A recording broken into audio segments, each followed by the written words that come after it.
विद्यार्थियों नमस्कार।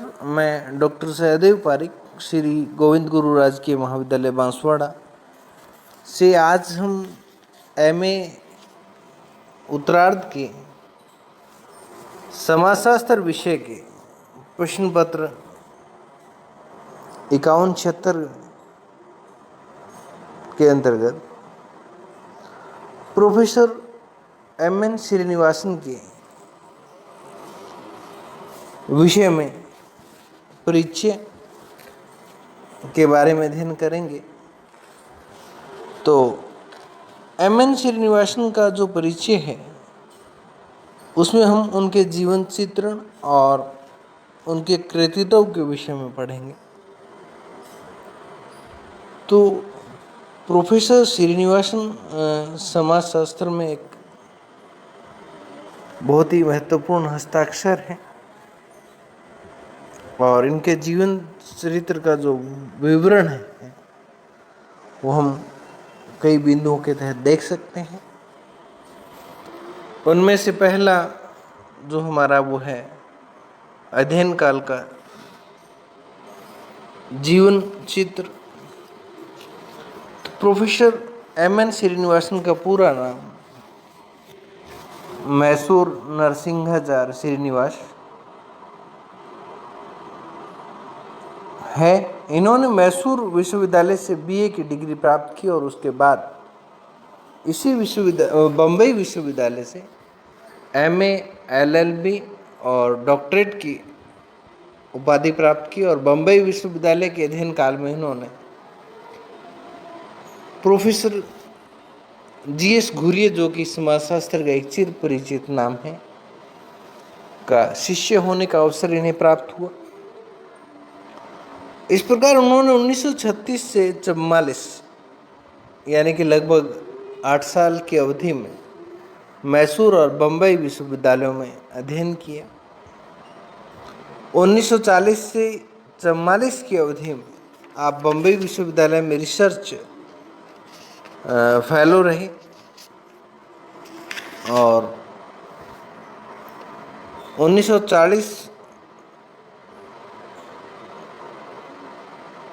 44 के बाद आप रिसर्च असिस्टेंट भी रहे और ऑक्सफोर्ड विश्वविद्यालय में अध्ययन और अध्यापन का कार्य आपके द्वारा किया गया। Professor M.N.. श्रीनिवासन ने 1945 से 47 की अवधि में इंग्लैंड में ऑक्सफोर्ड विश्वविद्यालय से एमए और डीफिल किया और ऑक्सफोर्ड विश्वविद्यालय ने आपको कॉरेनेजी रिसर्च ग्रांट की सुविधा प्रदान की। इसके तहत आपने यहाँ ऑक्सफोर्ड विश्वविद्यालय में सन 1948 से 1951 की अवधि में भारतीय समाजशास्त्र के व्याख्याता के विषय अध्यापक के रूप में कार्य किए और बड़ौदा विश्वविद्यालय में समाजशास्त्र के प्रोफेसर के रूप में कार्य 1951 से 1959 के बीच। सन 1951 को आप भारत वापस आ गए और यहाँ 1951 में बड़ौदा, जो कि गुजरात में है, विश्वविद्यालय में समाजशास्त्र के प्रोफेसर पद पर नियुक्त हुए और 1959 तक यहाँ अध्यापन का कार्य करते रहे। और इसी अवधि में 1951-52 में आपने मैनचेस्टर विश्वविद्यालय के साइमन रिसर्च फेलो भी रहे और इस अवधि में आपके कुर्ग, मैसूर और दक्षिण भारत को आपने शोध का अध्ययन क्षेत्र चुना और आपने कुर्ग लोगों के अध्ययन पर रिवर्स मेमोरियल मेडल प्राप्त किया। 1957 में आपने इंडियन सोशल कांग्रेस एसोसिएशन में मानव शास्त्र और पुरातत्व शास्त्र खंड के अध्यक्ष चुने गए। सन 1956 और 57 के बीच में अमेरिका में आपने रॉकफेलर फेलो रहे और बंगाल की एशियाटिक सोसाइटी ने आपको सन 1958 में एस.सी. राय मेमोरियल एक मेडल प्रदान किया, जो कि उसमें शिक्षक जगत में और शिक्षा जगत में एक महत्वपूर्ण पुरस्कार के रूप में ये दिया जाता था, जो आपकी उपलब्धि रही। और दिल्ली विश्वविद्यालय में समाजशास्त्र के प्रोफेसर के रूप में आपने 1959 से कार्य प्रारंभ किया और 1964-65 में आपने centre for advance study in behavioural sciences Stanford की फेलोशिप भी आपने प्राप्त की। विद्यार्थियों, अब हम प्रोफेसर एम.एन. श्रीनिवासन के द्वारा लिखे गए अनेक रचनाओं के विषय में चर्चा करेंगे। प्रमुख जो रचना है, जिन चिर परिचित और प्रत्येक समाजशास्त्र के विद्यार्थी की जुबान पे ये नाम आता है, religion and society among the crooks of south India, जो कि 1952 में प्रकाशित हुई और दक्षिण भारत के एक समुदाय कुर्ग में धर्म और समाज का अध्ययन इन्होंने किया और इसी पे इनकी एक महत्वपूर्ण अवधारणा और सबसे प्रसिद्ध अवधारणा संस्कृतिकरण जो वो टिकी हुई है। और संस्कृतिकरण की अवधारणा का जब भी नाम आता है तो एम.एन. श्रीनिवासन का नाम आता है, और एम.एन. श्रीनिवासन का जब भी नाम आता है तो इनकी कृति religion and society among the crooks of south India, जो कि 1952 में उसका नाम आता ही आता है। दूसरी कृति आपकी रही इंडियन विलेजेस, जो 1955 में भारत के गांव के विषय में एक महत्वपूर्ण पुस्तक। और तीसरी कृति के रूप में हम कहते हैं marriage and family in Mysore. Mysore में विवाह और परिवारों के अध्ययन विषय से जुड़ा हुआ ये कृति है, 1942 में प्रकाशित हुई।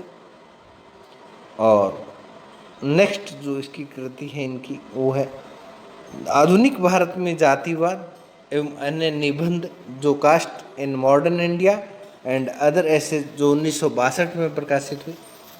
और 1966 में इन्होंने आधुनिक भारत में जातिवाद और अन्य निबंध के रूप में एक कृति लिखी, जिसका इंग्लिश वर्जन जो है social change in modern India. 1968 में इन्होंने mobility in the caste system in शिग्नर and Cohen structure and change in Indian society नामक पुस्तक की रचना की। कुछ भी हो, इन्होंने सभी अपने लेखों और पुस्तकों के माध्यम से भारतीय समाजशास्त्र के साहित्य को अत्यधिक बल प्रदान किया और समाजशास्त्रीय कोश में वृद्धि की। अनेक नवीन अवधारणाओं को इन्होंने समाजशास्त्रीय साहित्य को अपनी रचनाओं के माध्यम से प्रदान किया। इन्होंने प्रभुजाति, संस्कृतिकरण, पश्चिमीकरण और लौकिकरण की अवधारणाओं पर बहुत ही महत्वपूर्ण कार्य किया, जो कि आज समाजशास्त्र की एक आधारभूत अवधारणाएं हैं। प्रोफेसर श्रीनिवासन ने अपने लेखों और पुस्तकों में अनेक सामाजिक अवधारणाओं को विकसित किया, जिनमें से इनकी कुछ प्रमुख अवधारणाएं हमने पूर्व में जिक्र किया था आपके सामने अभी, कि प्रभुजाति की अवधारणा, और दूसरा हमने लौकिकीकरण, जिसको धर्मनिरपेक्षीकरण भी कहा जाता है, और तीसरा संस्कृतिकरण की अवधारणा के बारे में हमने बात की थी, और फिर पश्चिमीकरण की अवधारणा के विषय में हमने आपको बताया था कि पश्चिमीकरण की अवधारणा भी इनकी महत्वपूर्ण है। इन अवधारणाओं की यदि हम बात करें तो प्रभु जाति की अवधारणा में सर्वप्रथम 1959 में प्रोफेसर श्रीनिवासन ने अमेरिकन एंथ्रोपोलॉजिस्ट पत्रिका में एक लेख the dominant caste and in Rampura गांव में प्रभु जाति की अवधारणा के अध्ययन में इन्होंने सर्वप्रथम इस अवधारणा को प्रयोग किया और प्रभु जाति की अवधारणा गांव की राजनीतिक व्यवस्था, शक्ति, न्याय व्यवस्था और प्रभुत्व को समझने में काफी सहयोगी रही है। प्रभु जाति का अर्थ हमारा ये है कि प्रभु जाति को स्पष्ट करते हुए प्रोफेसर श्रीनिवासन ने लिखा है कि एक जाति प्रभु जाति तब मानी जाती है जब वह संख्या के आधार पर गांव अथवा स्थानीय क्षेत्र में शक्तिशाली, यानी कि एक बड़ी संख्या में होनी चाहिए, और आर्थिक और राजनीतिक दृष्टि से प्रभावशाली होने के साथ साथ सशक्त हो, यानी कि हर क्षेत्र में वो संख्या बल के आधार पर भी और राजनीतिक और सत्तात्मक अधिकारों के आधार पर भी प्रभावशाली होने चाहिए। यह आवश्यक नहीं है कि परंपरागत जाति पदक्रम या सोपान में सर्वोच्च जाति हो, ऐसा कुछ जरूरी नहीं है कि वो स्ट्रेटिफिकेशन में भी सबसे ऊपर हो। इन्होंने इसे और अधिक स्पष्ट करते हुए कहा कि हो सकता है कोई एक जाति एक क्षेत्र में प्रभु जाति हो सकती है और दूसरे क्षेत्र में वही प्रभु जाति ना हो, क्योंकि संख्या बल की जहाँ तक बात करें तो हो सकता है क्षेत्र विशेष में एक जाति विशेष की संख्या अधिक हो और दूसरे क्षेत्र विशेष में उसी जाति की संख्या न्यून हो, तो वहाँ एक क्षेत्र में वो प्रभु जाति के रूप में अवधारणा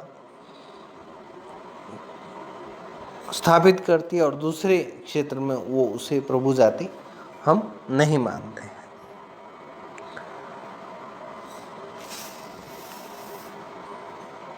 प्रभु जाति की विशेषताओं को यदि हम समझें तो आपको बताया था कि विशेषताएं हमारे पास पहली तो संख्यात्मक शक्ति है। मैंने आपको पहले भी बताया था कि संख्यात्मक शक्ति से हमारा तात्पर्य ये है कि संख्या बल क्षेत्र विशेष में अधिक होना चाहिए।